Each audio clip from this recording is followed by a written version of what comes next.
Hello भाई, राम राम सारा ने। तो भाई क्या हाल चाल है आप सबका। आई होप कि सारे ठीक ठाक होंगे और सारे की तैयारी भी भाई बहुत बढ़िया चल रही होगी।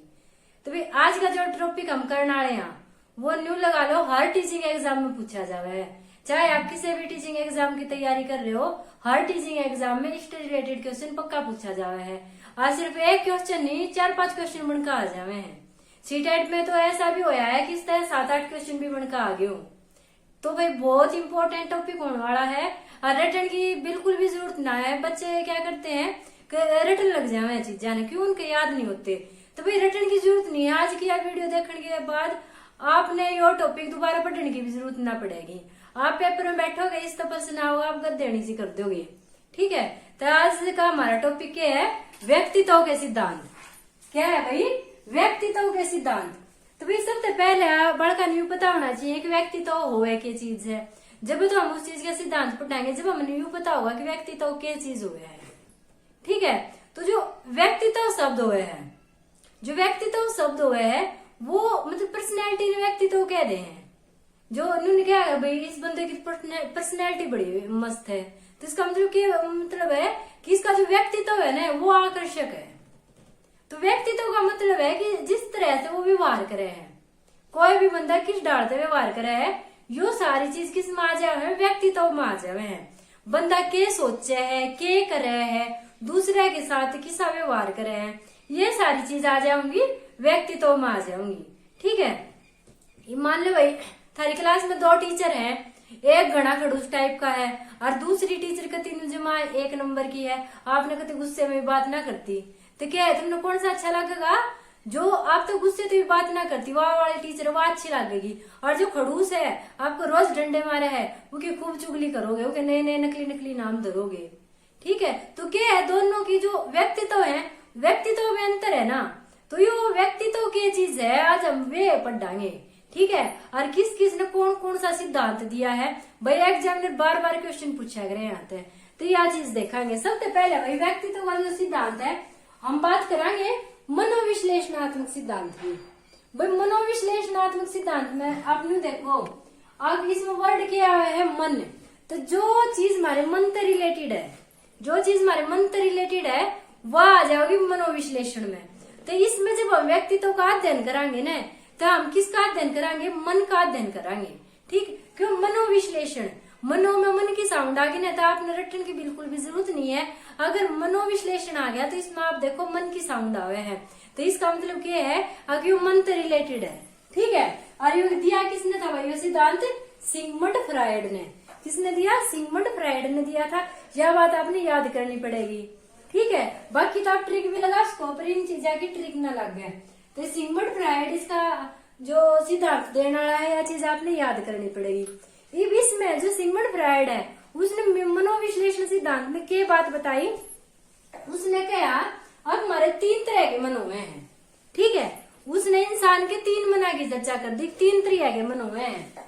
एक हुआ है भाई चेतन मन, एक हुआ है अर्ध चेतन मन, और एक हुआ है अचेतन मन। कौन कौन सा हुआ है? चेतन मन, अर्ध चेतन मन और अचेतन मन। ये बात आवे, ये चीज हुए के हैं।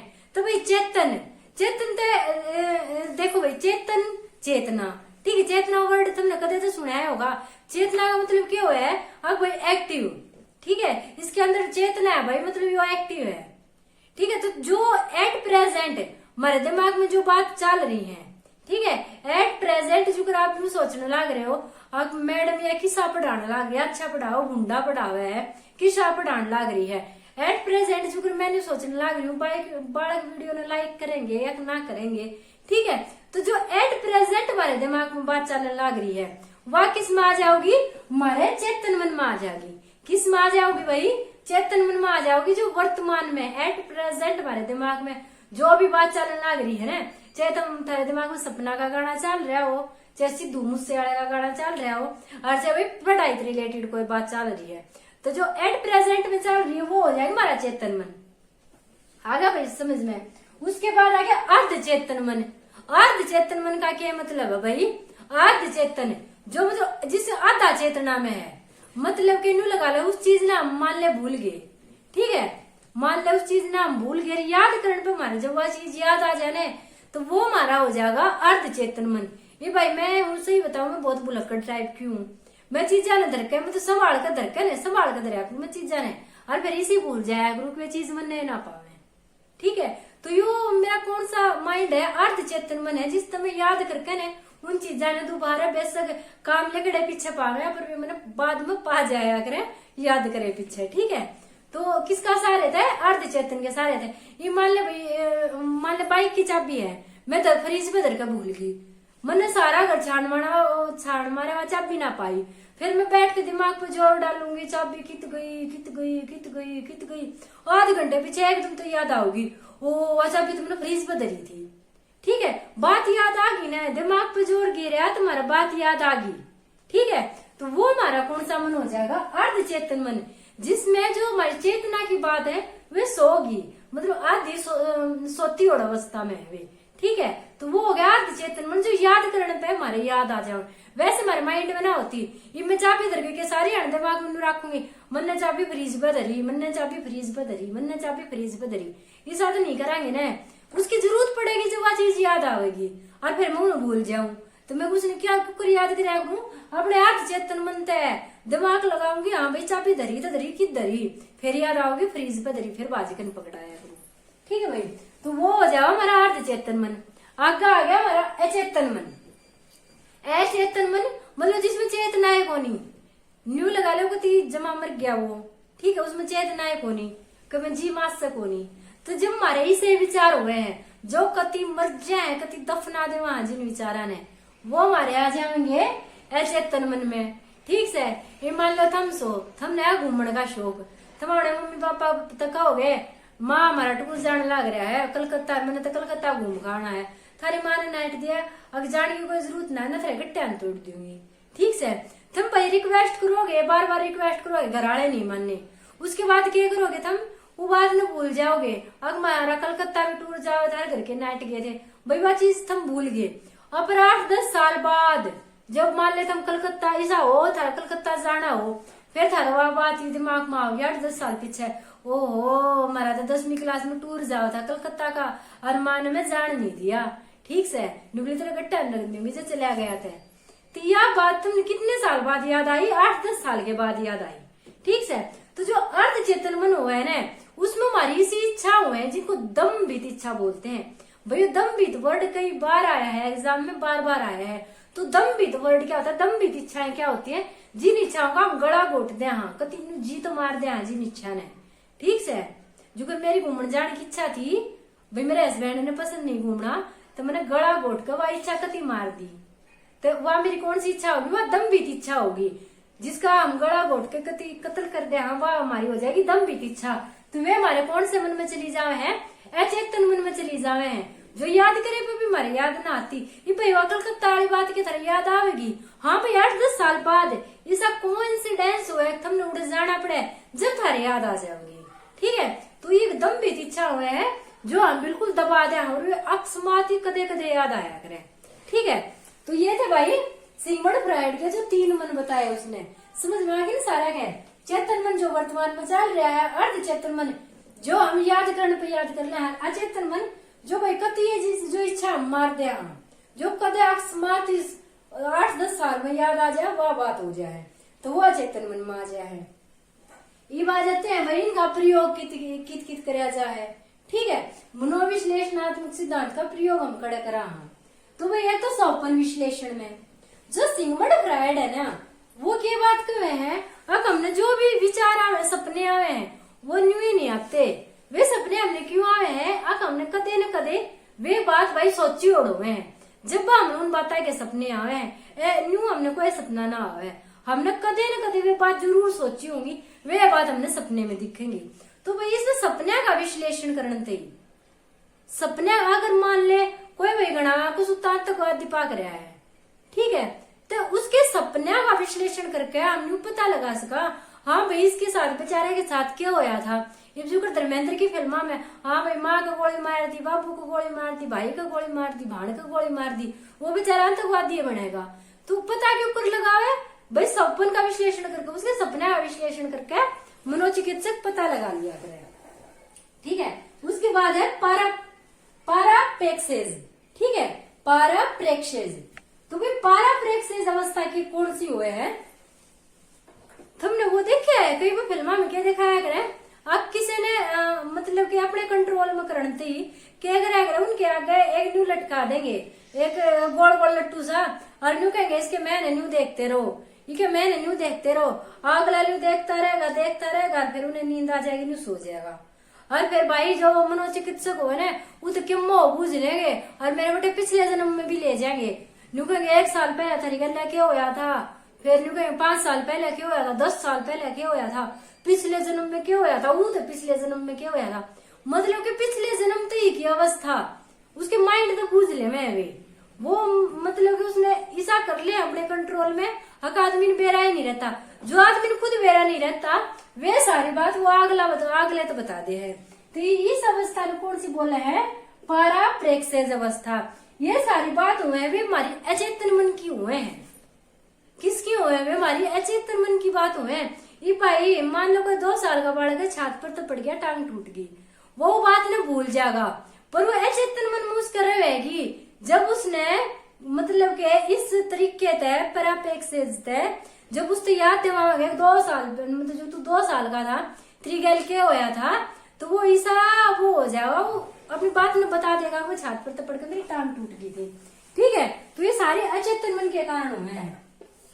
उसके बाद क्या भाई मनोचिकित्सा में यूज किया जाए, ठीक है, क्योंकि मनोचिकित्सक जो हुए हैं वो हमारा चेतन मन ने, अचेतन मन ने, अर्ध चेतन मन ने, सारे मना ने का विश्लेषण करके ने और पता लगा ले हाँ बंदे का प्रॉब्लम कितना रही है, भाई कितनी इतनी भड़क ले रहा है, क्या चाहिए दिमाग में इतनी टेंशन ले रहा है, तो सारा की तो पता लगा ले वो चेतन, अर्ध चेतन और अचेतन मन थे। ठीक है भाई, तो यो था भाई हमारा मनोविश्लेषणात्मक सिद्धांत, किसका था? सिगमंड फ्राइड का। आई होप कि भाई सारा ने समझ में आ गया होगा, ऐसा खास इसमें कुछ था नहीं। उसके बाद आ जाए हमारा व्यवहारिक विज्ञान। ठीक है, व्यवहारिक विज्ञान, व्यवहार का विज्ञान। अगर भाई आदमी किस टाइप का व्यवहार करे है, ठीक है, किस तरह का व्यवहार करे है, तो यो दिया था भाई फ्रायड ने। किसने दिया था? फ्रायड ने दिया था। आपने याद रखनी है, किसने दिया था? फ्रायड ने दिया था। इसने भाई व्यवहार की 3 अवस्था बता दी, ईद, ईगो और सुपर ईगो। आपने मान लो सीटेट का दिया होगा और कोई टीचिंग एग्जाम दिया होगा, आपने देखा भी होगा भाई ईद, ईगो और सुपर ईगो तो पक्का 100 का नहीं 101% आया और मिल रहा है पक्का। क्वेश्चन चाहे एग्जामिनर पूछे किससे डाल अपर अड़े तो पर्सन पूछ जाएगा जरूर। ठीक है, तो भाई घना इंपॉर्टेंट है। देखो ईद के बात हुआ है, ईद के चीज हुए है, ईद का व्यवहार की कद करा आदमी जब भाई उसकी जो अनैतिक भावना है ना, जो अनैतिक भावना है उनकी पूर्ति करने ही बंदा ईद का व्यवहार करेगा। ठीक है, ईद का व्यवहार कद करेगा बंदा अनैतिक भावना पूर्ण करने से ही। अब मान लो भाई किसी ने भूख लाग रही है कसुत्ती, पीछे उस और है नहीं, क्या करेगा? चोरी करके खा जाएगा। ठीक है, एक दुकानदार भाई कोई बुढ़िया बैठी है, सेवलिया बैठी है, उन बातों में भड़को के और चोरी तो 2 सेब उठा लेगा और खा जाएगा। ठीक है, यो व्यवहार क्या होगा हमारा? ईद। ठीक है, उसके बाद आ गया ईगो। ईगो में क्या हुआ है? इच्छाओं का दमन। वो जो भी उसके मन में अनैतिक इच्छा होंगी ना उनका दमन कर दिया। भाई उसने भूख तो लाग रही है, अब जब उसके मन में चोरी का विचार होगा ना तो वो न्यू को कहेगा ना भाई मैंने चोरी नहीं करनी, वो मेरे सिद्धांता के खिलाफ है और मैं मांग कर खा लूंगा, मैं चोरी करके नहीं खाऊंगा। जब अगले के दिमाग में यह बात आवेगी अगर मैं मांग कर खा लूंगा, चोरी करके नहीं खाऊंगा, तो वो हमारा किस में चला जाएगा? ईगो में चला जाएगा। उसके बाद आओगी बात सुपर ईगो की। सुपर ईगो में हमारे कति नैतिक आदर्श दिखेंगे, जो भैया आजकल के टीवी सीरियल में जो बहु दिखावे है ना, वो कति नैतिक आदर्श कति भरी और बहु दिखावे है। ठीक है, उनमें ये लगा लो उनका जो व्यवहार हुआ है वो सुपर ईगो का हुआ है। थारा कोई सा भी नाटक फेवरेट हो, उनकी बहु ने उठा के देख लियो, वे कति सुपर ईगो वाली पाऊंगी, कति आदर्श व्यवहार। हाँ भाई वे सोचेंगी चाहे भूखी मर जा, चाहे अड़े के अड़े मेरी डेथ हो जा, अब पर मैं यो से ईद के था, ईद में वे भावना आ जाए जो कति अनैतिक भावना हुए हैं, जिसमें आदमी ने सही गलत का बेरा ही नहीं होता, क्या सही है क्या गलत है। ठीक है, उसने सिर्फ अपनी इच्छाओं की पूर्ति करनी हुए है, तो वो हमारा व्यवहार किस में आ जाएगा? ईड में आ जाएगा। वो हमारा ईड का व्यवहार हो जाएगा जिसमें अपनी इच्छा की पूर्ति करने ही हम किसी का मर्डर भी कर सका। हाँ, सही गलत की कोई पिछाने नहीं होती। ईगो में क्या हो जाएगा, हम जो हमारे गलत विचार आओगे उन्हें दबाने की कोशिश करांगे, अक नहीं यह चीज गलत है, यह चीज मैंने नहीं करनी। और सुपर ईगो में क्या हो जाएगा, कति सीरियल के आदर्श वो बन जाएंगे, अगना ये तो गलत है, चाहे मेरी जान चली जा पर यह गलत चीज तो करनी है नहीं है। ठीक है, वो आ जाएगा हमारा सुपर ईगो में, जिसमें नैतिक आदर्श हुए हैं। ठीक है भाई, यो था छोटा सा व्यवहारिक सिद्धांत, किसने दिया था, फ्रायड ने दिया था, याद रखना है। उसके बाद आता है सावर्तिक व्यवहार, सावर्तिक सिद्धांत। जो सावर्तिक सिद्धांत है इसको स्व का सिद्धांत या आत्म का सिद्धांत भी बोल रहे हैं। स्व का और आत्म का सिद्धांत का मतलब क्या हुआ है, जो खुद का हो। ठीक है, जो खुद का हो। तो इसमें यो किसने दिया भाई, कार्ल रॉजर्स ने दिया है। स्व का सिद्धांत या सावर्तिक का सिद्धांत किसने दिया, कार्ल रॉजर्स ने दिया भाई। तो इसने क्या कही कि जो प्राणी है ना, प्राणी मतलब हम प्राणी है भाई, मैं भी प्राणी हूँ, तुम भी प्राणी हो, अथारे आड़ पड़ोस में बहुत सारे प्राणी रहते होंगे। तो ये कार्ल रॉजर्स है, क्या कहा है कि जो प्राणी है ना वो चेतन और अर्ध चेतन, चेतन और अचेतन दोनों आध बनकर बने हैं। मतलब उसमें चेतन इच्छा भी हुए हैं, अचेतन इच्छा भी हुए हैं। उन दोनों का जो मेल हो जाए जब जाकर प्राणी बने हैं, कोई सा इंसान नहीं पाओगा जो सिर्फ अपने, हाँ भाई जो वर्तमान में चल रहा है बस वह चीज दिमाग में है भाई, कोई उसकी सी इच्छाएं ना हो जिसका उसने दमन कराया हो। आज तक ना कोई इंसान ऐसा हो जिसकी सारी इच्छा पूरी होगी हो, ना कोई ऐसा इंसान बना है जिसकी कोई इच्छाएं ना हो। भाई कोई साधु हो जाए, घर बार छोड़ के चले जाए, उसकी भी इच्छा तो है, उसकी इच्छा प्रभु मिलन की हुए है, इच्छा तो हुए है न। तो भाई जब इच्छा आ जा, ठीक है, बड़ा अचेतन हो जा, जो वर्तमान में चल रहा है वो चेतन हो जाएगा। तो भाई जो एक मनुष्य हुए हैं उसमें दोनों मन पाए जाए, चेतन भी पाए जाए और अचेतन भी पाया जाए। उसके बाद उसने क्या कहा, अब जो आत्मन हुए हैं वो एक संपूर्ण प्राणी है। मतलब इसने अंश का महत्व नहीं दिया, किसी भी अंश का महत्व नहीं दिया, अंश तो फालतू, इसने संपूर्ण को महत्व दिया है। ठीक है, इसने किसको महत्व दिया है, संपूर्ण को महत्व दिया है। इसने आत्मन के दो वे बता दिए पार्ट, एक आत्म संपर्क है और एक आदर्श आत्मन। ठीक है, जो आत्मन दिया है, इसने सिद्धांत दिया है, उसके दो पार्ट बता दिए भाई, आत्म संपर्क है, आदर्श आत्मन। ये जो एग्जामिनर है वो पूछेगा, हाँ भाई आत्म संपर्क क्या हुए है और यो आदर्श आत्मन के हुए हैं। तो भाई जो आत्म संपर्क है उसमें जो वास्तविकता है उसका अवगत कराया जाए, जो कि हमारे चेतन मन में आवे है। ठीक है, जो चेतन मन में आवे है वो चीज वास्तविक है ना, जो भी एट प्रेजेंट में चल रही है वो वास्तविक है। और जो इच्छा है वो हमारी अर्ध चेतन की तो है, अचेतन की तो इच्छा हुए भाई, तो वे आदर्श आत्मन में चली जाऊंगी।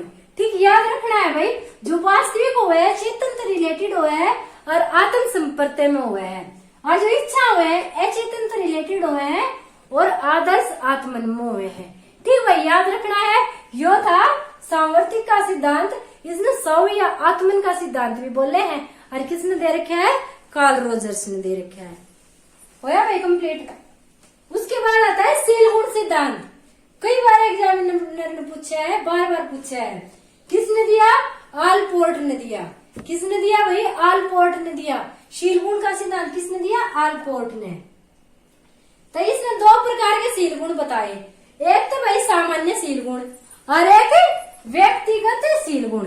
ठीक है, तो जो सामान्य शील गुण है उसका क्या कही भाई आलपोर्ट ने, अब जो सामान्य शील गुण है वो सब में पाया जाए, कॉमन सेंस हुआ है, कॉमन बात हुआ है, सब में पाई जावे है। क्योंकि जो करते भाई कोई दुख होने पे मारी आख्या में आंसू आ जाए, सबकी गैलिया बात बने है भाई, किसी को दुख पड़े आख्या में आंसू आ जाए। ठीक, मेरी गैल तो घड़ी पड़िया करे, दुख ना हो मेरी आख्या में तो जब भी आंसू आ जाया करे। ठीक है, तो ये हो गया भाई सामान्य व्यवहार। भाई खुशी होने पर हंसने लग जावा, दिल खुश हो जाए, चेहरे पे स्माइल आ जाए, सामान्य बात हुए है। कोई किसी जाति धर्म का हो, विदेश का हो, अमेरिका का, न्यूजीलैंड का हो, भारत का हो, कितने का भी हो, सब में ये चीज सामान्य हुए हैं। उसके बाद क्या है, व्यक्तिगत शील गुण। व्यक्तिगत जो शील गुण हुए हैं ना, वे किसी किसी में पाए जावे, अलग अलग पाए जावे। हर इंसान के जो व्यक्तिगत शील गुण हुए हैं वो अलग अलग हुए हैं। ठीक है, हर इंसान के व्यक्तिगत शील गुण हुए हैं वो अलग अलग हुए हैं। और जो व्यक्तिगतशील गुण है ये भी 3 पार्टा में डिवाइड कर दिया भाई। एक है कार्डिनल प्रवृत्ति का, दूसरा केंद्रीय प्रवृत्ति का और तीसरा है गौण प्रवृत्ति का। तो जो कार्डिनल प्रवृत्ति का हुआ है यो हुआ है भाई मुख्य गुण। जो कार्डिनल प्रवृत्ति का हुआ है वो मुख्य गुण हुआ है जो कि छुपाने भी ना छुपता। ठीक है, इब जुगर तो भाई गांधी था, गांधी ने लगा लो, गांधी में भाई इनको अहिंसा का गुण था। अब वो हिंसा नहीं कराया करता, अहिंसा का गुण था। तो ये गुण उसका उभर का श्याम ही आया ना, ये छुप के नहीं रहा, उसका उभर का श्याम ही आया। ऐसे ही भाई हमारे भगत सिंह जी है। ठीक है, जो भगत सिंह है उसमें देशभक्ति की भावना इतनी कूट कूट कर भरी थी, वो छुपाए तो थोड़ी ना छुपी, वो उभर के सामने आई। तो भाई जो ये कार्डिनल प्रवृत्ति के होते हैं, जो कार्डिनल प्रवृत्ति के गुण होते हैं वो किसी किसी विरले इंसान में विरले गुण पाए जाएं और ये छुपाए थे भी ना छुपते उभर के श्याम आवे हैं। ठीक है, छुपाए थे भी नहीं छुपते उभर के श्याम आवे हैं। कौन से गुण? कार्डिनल गुण। क्यों? क्योंकि मुख्य गुण हुए हैं। उसके बाद आता है केंद्रीय प्रवृत्ति के गुण। जो ये केंद्रीय प्रवृत्ति के हुए हैं ये भाई सामान्य गुण हुए हैं। ठीक है, ये कौन से गुण हुए हैं? ये सामान्य गुण हुए। ये एक कस्बे में पाए जावे हैं, कस्बे में पाए जावे हैं। जो करते एक जो पंजाबियां लगा लो भाई, पंजाबी है जो हाटे कट्टे मिलेंगे, लंबे चौड़े मिलेंगे। ठीक है, बंगाली लगा लो, छोटे मिलेंगे, छोटी हाइट के मिलेंगे। क्योंकि है वो पूरे समुदाय विशेष में, एक समुदाय विशेष में जो गुण पाए जावे हैं वो हो जाएंगे भाई केंद्रीय प्रवृत्ति के गुण। उस समुदाय के सारे लोगों में, लगभग सारे लोगों में वो गुण मिलेंगे। ठीक है, और दूसरे समुदाय में दूसरे गुण मिलेंगे। उसके बाद आओ गौण प्रवृत्ति। तो जो गौण प्रवृत्ति के गुण हुए हैं ये बहुत कम महत्वपूर्ण गुण हुए हैं। ठीक है, ये इतने इम्पोर्टेंट नहीं होते भाई। जो करते भाई चोट लगन पे, दर्द होने पर रोना। ठीक है, या फिर सॉरी जो चलने का स्टाइल हो गया, कोई न्यू बार बार पट्टिया हाथ मारने का स्टाइल हो गया, ये कोई इम्पोर्टेंट थोड़ी ना है। ये मान लो तुमने पड़ोस में भाई कोई देखा हो बार बार न्यू अपनी जुल्फा हाथ मारता हो, बार बार न्यू जुल्फा हाथ मारता हो, तो वो कोई इम्पोर्टेंट गुण थोड़ी ना उसका, उस गुण ने कोई महत्ता थोड़ी ना दी जाओगी। तो वो क्या हो गया? कम महत्वपूर्ण गुण। किसी का भाई चलन का स्टाइल हो गया, किसी का बोलन का स्टाइल हो गया, जो इतने इम्पोर्टेंट नहीं होते। आगे भाई बात समझ रहे हैं। शील गुण का सिद्धांत दिया रिपोर्ट ने। 2 तरह के शील गुण बताए, सामान्य शील गुण और व्यक्तिगत शील गुण। सामान्य शील गुण सब में पाए जाए, चाहे किसी देश का हो किसी धर्म का हो। जो भूख लगन पर रोना, दुख में रोना। ठीक है, और व्यक्तिगत शील गुण ये मतलब विशेष जो गुण हुए हैं ये भी 3 पार्टा में डिवाइड कर दिए। कार्डिनल प्रवृत्ति जो किसी इंसान में, विरले इंसान में पाई जावे, अरे छुपाने भी नहीं छुपती। दूसरा है केंद्रीय प्रवृत्ति जो समुदाय में पाई जावे है, पूरे समुदाय के लोग हम पाए जाओ, अलग अलग समुदाय में अलग अलग हुए हैं। फिर है गौण प्रवृत्ति जो बहुत कम महत्वपूर्ण है। दूर किसी का चालन का ढंग, किसी का बोलन का ढंग, किसी का नाचन का ढंग, जो का सपना हमारी सपना का ढंग का। ठीक है, तो इतना इम्पोर्टेंट है नहीं। उसके बाद भाई गेस्टाल्टवाद सिद्धांत। गेस्टाल्टवाद सिद्धांत दिया था मैक्स वर्दीमन ने। या तो इन चारों इकट्ठे याद कर लियो, मैक्स वर्दीमन, कुटरकोफ का। ठीक है, या फिर अलग अलग याद कर लियो। इनकी बात सेम सी है। दोनों ने सिद्धांत दिया गेस्टाल्टवाद का, सॉरी चारों ने। इन दोनों ने इकट्ठे मिलकर दिया, इन दोनों ने इकट्ठे मिलकर दिया। तभी पहले इनका देख लें गेस्टाल्टवाद मैक्स वर्दीमन का। ठीक है, वैसे इन चारों का नाम इकट्ठा बोले जाएगा मैक्स वर्दीमन, कुटरकोफ का। ठीक है, इनने दिया ना गेस्टाल्टवाद। तो गेस्टाल्टवाद में इनने किया कि अंतर्दृष्टि विचारों को महत्व दिया। जो हमारी अंतर्दृष्टि होती है, जो हमारी सूझबूझ हुए है, इनका क्या कहना है कि जो व्यक्तित्व है वो किस पे डिपेंड करे? सूझबूझ पे डिपेंड करे। जो इंसान सूझबूझ करे है, जो उसका माइंड करे है, उस टाइप पे इंसान व्यवहार करे है। व्यवहार में संपूर्णता। इन जो अंश है उनको इम्पोर्टेंट नहीं माना भाई। क्या चीज इम्पोर्टेंट माननी है? संपूर्णता। अब भाई व्यवहार में संपूर्णता होनी चाहिए, व्यवहार पूर्ण होना चाहिए, अंशा में तोड़ तोड़ के नहीं होना चाहिए। उसके बाद क्या है भाई? प्रत्यक्ष सीखना। ये प्रत्यक्ष सीखने पे जोर देवे है। मतलब इस आना है अब भाई हम दूर बैठ के सीखा, ये भाई आप मेरे से सीखो। तो यह भी है कि एक तो आप प्रत्यक्ष से सीख रहे हो ना, मैं कभी प्रत्यक्ष आकर थारे मोबाइल में घुस गए था सिखाने लाग रही हूँ चीज, ठीक है। तो प्रत्यक्ष तो है ना, किसी न किसी माध्यम से मैं आपके प्रत्यक्ष आई हूँ। प्रत्यक्ष का एक मतलब ये नहीं होता कि मैं बिल्कुल आपके सामने खड़ी होके आपको चीजों को सिखाऊं ना भाई, मैं आपके मोबाइल में घुस के आपके प्रत्यक्ष आई हुई हूँ ना, आपको सिखा रही हूँ। तो इसने प्रत्यक्ष सीखने पे ज्यादा जोर दिया कि इंसान किससे ज्यादा सीखता है, प्रत्यक्ष होकर ज्यादा सीखा है। उसके बाद भाई चिंतन पे जोर दिया और समृद्धि पे जोर दिया, ठीक है। अब भाई जो चिंतन है, किसी चीज पे चिंतन करके हम उसने अपने माइंड में बिठा सका और अपनी समृद्धि में उस चीज ने ऐड कर सका किसी भी टॉपिक पे चिंतन करके। ये थे भाई मैक्स और वर्दीमर के गेस्टाल्टवाद के सिद्धांत। ये देखो भाई कूट और कोफ का के इनके भी कति एज इट इज है, बस थोड़ा सा लैंग्वेज चेंज कर दी ना, बाकी बात वाही कही कति यू करते इनके कही इंद्रिय जनित अधिगम। और जो व्यक्तित्व है वो क्या भाई इंद्रिय जनित है भाई। हम इंद्रिया तो सीखा, आंख कान नाक इन तो सीखा, इंद्रिया तो सीखा, इंद्रिया के बिना तो क्या हम कुछ चीज सीख पावा, नहीं सीख पाते। पूर्ण सीखना भाई, इनने भी देखो व्यवहार में संपूर्णता की बात कही है और इसने भी पूर्ण सीखने की बात की है। अंशा का दोनों ने विरोध किया है। और अंश में किसी चीज को सीखना अच्छी बात नहीं है, पूर्ण करके चीज को सीखना चाहिए।